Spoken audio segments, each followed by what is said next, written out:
We'll guide you through how to make clipping mask in After Effects. If you find this helpful, don't forget to like and subscribe.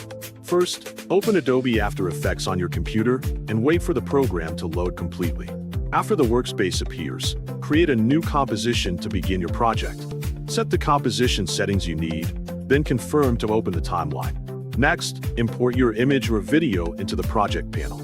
After importing, drag the clip into the timeline so it becomes your main layer. Then create a new shape layer from the layer menu and place it above your clip in the timeline so it can act as a mask. Select the clip layer, then find the track matte column in the timeline panel. If it is not visible, toggle switches or modes to reveal it. In the track matte drop-down for the clip layer, choose Alpha Matte and select the shape layer. This will make the clip appear only inside the visible area of the shape.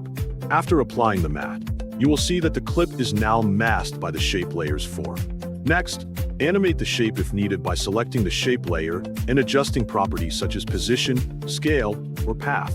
Enable keyframes to create movement so the mask changes over time. Then move or scale the clip layer itself to control how the content appears inside the shape. Adjusting the clip's position allows you to reframe the content within the mask area. After that, add feather to the mask edges by modifying the shape or using mask feather settings if applicable.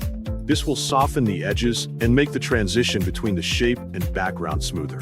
You can also add effects to either the shape layer or the clip layer if you want to enhance the visual style. Effects like blur, color correction, or glow can improve the final look.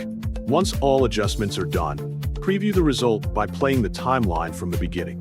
Watch carefully to ensure the shape animation, clip movement, and masking effect all work together smoothly. Adjust timing if needed by moving keyframes or extending layers in the timeline. When everything looks correct, add the composition to the render queue.